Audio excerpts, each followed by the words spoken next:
सोचिए, आपके social media feed पर जो अगला पोस्ट आने वाला है वो आपके किसी बहुत बड़े फैसले को बदल सकता है और आपको पता भी नहीं चलेगा। आज हम इसी अदृश्य शक्ति यानी मैनिपुलेटिव एआई की बात करने वाले हैं और एक बड़ा सवाल पूछने वाले हैं, क्या हमारा मन अब भी हमारा है? एक रिसर्च पेपर की एक लाइन है जो सोचने पर मजबूर कर देती है। वो ये कहती है कि हमारा दिमाग ही हमारी आज़ादी का आखिरी किला है, एक पवित्र जगह जहां हमारे ख्याल, हमारी सोच सिर्फ और सिर्फ हमारी होती है। पर अब एआई के इस दौर में सवाल ये है कि क्या हमारा ये आखिरी किला भी सेफ है? क्या टेक्नोलॉजी हमारे विचारों की इस पवित्र जगह में सेंध लगा रही है? यही सवाल आज के हमारी पूरी बातचीत का सेंटर पॉइंट है।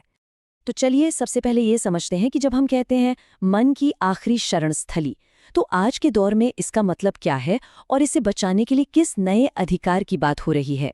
यहाँ पर एक बहुत जरूरी शब्द आता है, कॉग्निटिव फ्रीडम या संज्ञानात्मक स्वतंत्रता। इसे आप सोचने की आज़ादी का 21वीं सदी का अपडेट समझ सकते हैं। इसका सीधा सा मतलब है कि हमें अपने विचार और अपनी राय बनाने का हक है, वो भी बिना किसी डिजिटल हेरफेर या गुप्त असर। लेकिन दिक्कत ये है कि आज का एआई इसी आज़ादी के लिए एक बहुत बड़ा खतरा बन गया है। ये एक ऐसे अदृश्य कठपुतली मास्टर की तरह है जो चुपचाप हमारे बर्ताव की डोर खींच रहा है और हमें इसकी भनक तक नहीं लग रही है। तो सवाल ये है कि इस डिजिटल खतरे से बचाने के लिए क्या कोई शील्ड, कोई कवच है? हाँ, यूरोपियन यूनियन ने ऐसा एक कवच बनाने की कोशिश तो की है, पर देखते हैं कि इस कवच में दरारें कहाँ हैं। यूरोपियन यूनियन का जो एआई एक्ट है वो दुनिया में अपनी तरह का पहला ऐसा बड़ा कानून है जो इस प्रॉब्लम से सीधा सीधा निपटता है। इसका मेन मकसद ही उन एआई सिस्टम्स पर रोक लगाना है जो इंसानी दिमाग से खेलकर उसे मैनिपुलेट कर सकते हैं। लेकिन जैसा अक्सर होता है, इरादों और असलियत में एक बड़ा गैप है। लक्ष्य तो बहुत अच्छे हैं, जैसे हर किसी की अपनी स्वायत्ता की रक्षा करना, पर कमियां भी उतनी ही बड़ी हैं। कानून की भाषा साफ नहीं है, नुकसान का मतलब बहुत सीमित रखा गया है और ये भी क्लियर नहीं है कि अगर कुछ गलत होता है तो जिम्मेदार कौन होगा। तो चलिए कुछ ठोस कमियों को देखते हैं। कानून में सब्लिमिनल टेक्निक या अचेतन तकनीक जैसे शब्दों का असल में मतलब क्या है ये साफ नहीं है। क्या हेरफेर तभी माना जाएगा जब कोई फिजिकल या कोई बड़ा साइकोलॉजिकल नुकसान हो? और उन छोटी छोटी मनोवैज्ञानिक कमजोरियों का क्या, जिनका एआई हर रोज फायदा उठाता है? ये ऐसे सवाल हैं जिनका कोई साफ जवाब नहीं है। तो फिर ये मैनिपुलेटिव एआई इन कानूनी कमियों का फायदा उठा के बच कैसे निकलते हैं? आखिर वो करते क्या हैं? आइए अब उनके काम करने के तरीके को ही डिकोड करते हैं। तो चलिए अब उस प्लेबुक को खोलते हैं जिसका इस्तेमाल एआई हमारे दिमाग को कंट्रोल करने के लिए करता है। एक एक करके इसके हर स्टेप को समझते हैं। ये पूरा दिमागी हेरफेर का जो प्रोसेस है वो असल में 3 स्टेप्स में होता है। पहला एक्सेसिंग यानी आपका ध्यान अपनी तरफ खींचना, दूसरा रीडिंग यानी आपके दिमाग को पढ़ना, और तीसरा मैनिपुलेटिंग यानी आपके व्यवहार को अपनी मर्जी से बदलना। पहला स्टेप है एक्सेसिंग, मतलब आपका ध्यान खींचना। आज की अटेंशन इकोनॉमी में आपका ध्यान ही असली पैसा है। कंपनियां आपका अटेंशन पाने के लिए आपस में लड़ती हैं और फिर इसे उसे बेच देती हैं जो सबसे ज्यादा कीमत दें। दूसरा स्टेप है रीडिंग, मतलब आपके मन को पढ़ना।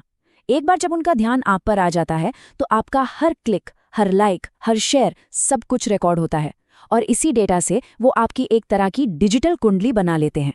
इससे पता चलता है कि आपको किस बात से डर लगता है, आप क्या चाहते हैं और आपकी कमजोरियां क्या क्या हैं। इसका सबसे डरावना और शायद सबसे फेमस उदाहरण है कैम्ब्रिज एनालिटिका स्कैंडल।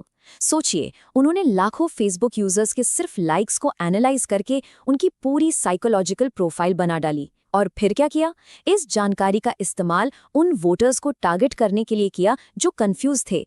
ये दिखाता है कि कैसे हमारा ही डेटा हमारे खिलाफ एक हथियार की तरह इस्तेमाल हो सकता है। और फिर आता है आखिरी और सबसे खतरनाक स्टेप, मैनिपुलेटिंग यानी हेरफेर।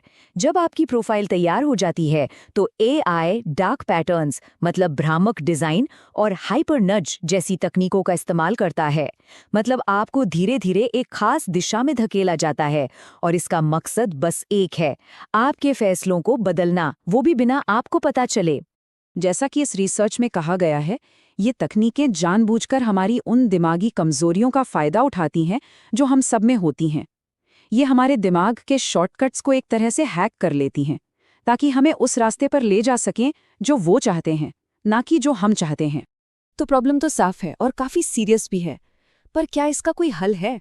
अच्छी खबर ये है कि रिसर्चर्स कुछ ठोस समाधान भी सुझा रहे हैं। तो चलिए देखते हैं कि हम अपने इस डिजिटल कवच को मजबूत कैसे कर सकते हैं। जो सबसे बड़ा आइडिया है वो ये है कि हमें रिएक्टिव होने की बजाय प्रोएक्टिव होना होगा। मतलब हमें ऐसे कानूनों की जरूरत है जो नुकसान होने का इंतजार ना करें, बल्कि हेरफेर की गुंजाइश को पैदा होने से पहले ही रोक दें। इस रिसर्च में 4 मेन सॉल्यूशंस दिए गए हैं। पहला, हेरफेर की एक साफ कानूनी परिभाषा बनाना।